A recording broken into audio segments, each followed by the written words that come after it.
Olá, meu amigo, minha amiga, tudo certo? Meu irmão, minha irmã, tudo sob controle? Está gostando agora dessa parte, né? Que aparentemente parece que existe um conflito entre o Criador e as hostes malignas, né?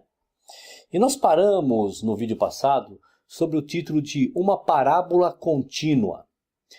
Ao usar a palavra parábola, Marcos dá-nos aqui uma dica vital para entendermos o assunto como um todo. Porque lembra, né, que o Messias no episódio, ele fala assim, olha, vem aqui que eu vou explicar com vocês através de parábolas. O assunto de Satanás e demônios, ou diabo e os seus anjos, deve ser visto como uma parábola complexa e contínua dos Evangelhos e do Novo Testamento. Não perca isso de vista. Pois fomos dirigidos pela Bíblia a pensar que as passagens sobre demônios são um aspecto de um tema maior relativo ao diabo. Como isto afeta a questão da existência dos demônios? Como poderia afetar? Obviamente existe algum tipo de base factual para os episódios de demônios. Esses relatos podem ser parte de uma parábola contínua, mas é uma parábola em ação, como a alimentação dos 5.000, lembra? Nós já falamos sobre parábola em ação, lembra-se disso, não é? Usando a palavra parábola, não dispomos necessariamente dos eventos, embora possamos ser capazes de vê-los de um outro ângulo. Algumas características das histórias de demônios são claramente literais. As pessoas eram reais, o seu sofrimento era real, e os milagres que o Salvador fez para livrá-los do sofrimento também eram reais. E assim, prosseguimos para o pensamento de que o elemento não literal nas narrativas é a linguagem usada para descrever as aflições e os métodos de cura. Compreende? Assim, homens sofrendo de loucura, surdez e mudez são descritos como pessoas possuídas por demônios. E as suas curas são representadas como expulsando estes demônios. Deixa eu falar uma coisa para você aqui. Qualquer pessoa mais superficial ao estudar esses eventos, né, não precisa ser teologando, não precisa ser um historiador, um arqueólogo, não precisa. Qualquer pessoa que tenha aí um pequeno interesse em descobrir por que esses eventos físicos, como cegueira, mudez e tudo mais, né, epilepsia, era atribuído a demônios. Sabe por quê? Porque tudo aquilo que eles não entendiam o porquê acontecia com aquela pessoa, era uma questão de encapetamento, demônio possuído e tudo mais. Afirmo categoricamente que não é suficiente dizer que os escritos dos Evangelhos e do Novo Testamento estavam usando uma linguagem que refletia as superstições da época, tá bom? É sem dúvida verdade que a superstição sobre demônios deixou a sua marca sobre a linguagem daquele tempo, como eu disse, mas não é a única verdade relevante, nem é realmente a verdade mais importante. Não foram as limitações da linguagem que levaram os escritores dos evangelhos a fazer um uso elaborado da terminologia relativa a demônios. Foi o Espírito do Criador. A superstição pagã acerca de um senhor do mal e suas hostes proveu uma base admirável para a parábola concernente ao inimigo real. Em vez de negar a existência de um arqui-inimigo e seus demônios, os escritores dos Evangelhos e do Novo Testamento reconhecem a sua existência, mas veem-na de maneira diferente. O arqui-inimigo real está à espreita dentro do coração do próprio homem. Não que seja uma possessão, não, mas sim a atitude das pessoas.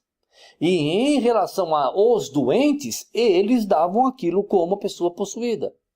A pessoa caía no chão, começava a tremer, espumar. Hoje nós sabemos o que significa isso. Não é encapetamento, é epilepsia. Né? Mas porque a epilepsia não é uma coisa nossa, aqui de agora. Sempre existiu problemas orgânicos, físicos, psíquicos. Sempre existiram. Então, o que acontecia? Eles não sabiam o que era. Ah, é demônio. A superstição sobre demônios. O que significa a palavra daimonion para os gregos? Era aplicada em geral aos deuses e mais tarde a deuses inferiores. Já vimos lá atrás e estamos vendo agora com os gregos. Era pensado que esses deuses inferiores ou demônios eram os espíritos de humanos que haviam morrido. Os demônios bons vinham de homens bons e os demônios maus vinham de homens maus. E olha que isso não é novidade, hein? Quem conhece um pouco do espiritismo vai identificar algumas coisas que eu estou falando aqui. Os gregos acreditavam então que os demônios, bons ou maus, eram espíritos de pessoas que morriam. Os demônios maus caçavam os seres humanos, entravam em seus corpos e causavam certas enfermidades. Assim, pessoas com tais maleitas como loucura, surdez e mudez eram descritas como estando possuídas por demônios. Consegue compreender? É interessante notar que o tipo de enfermidades atribuídas a demônios eram aqueles que não podiam ser relacionadas com uma óbvia condição física. Ser aleijado não era atribuído a demônios, porque a condição anormal dos membros da pessoa aleijada provinham uma explicação para o seu coxear. Ou seja, por que a pessoa andava manquitolando?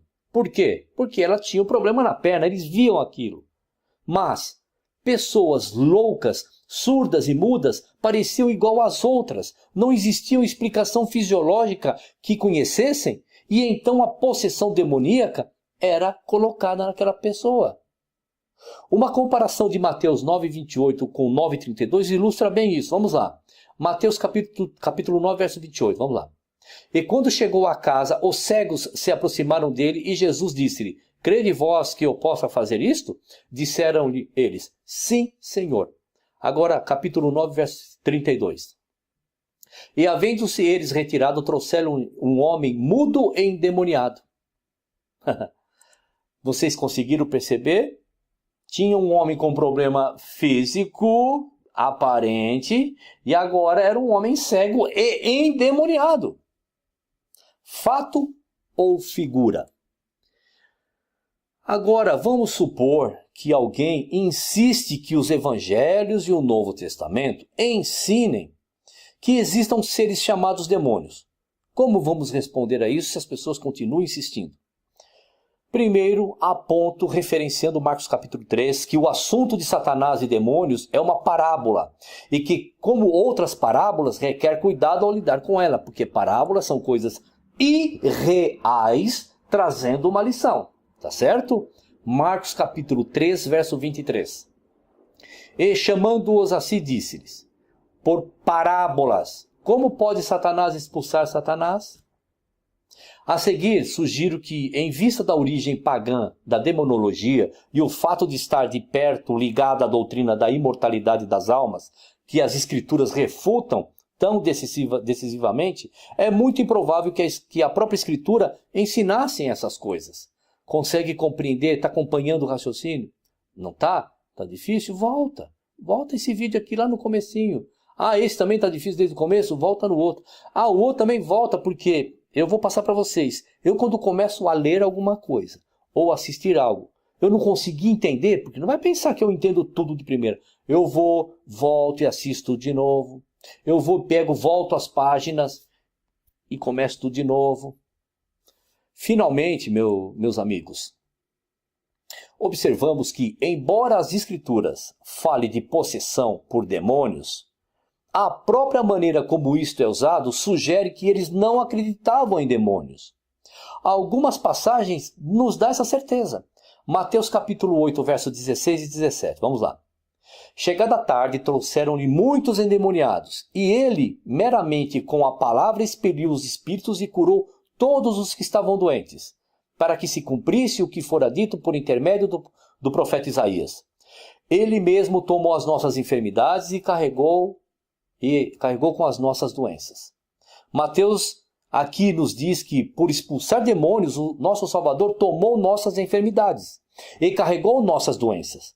Logo, a possessão de demônio é um jeito de descrever o quê? Enfermidades e doenças. Lucas capítulo 7, verso 21. Naquela mesma hora curou Jesus muitos de moléstias, e de flagelos, e de espíritos malignos, e deu vista a muitos cegos.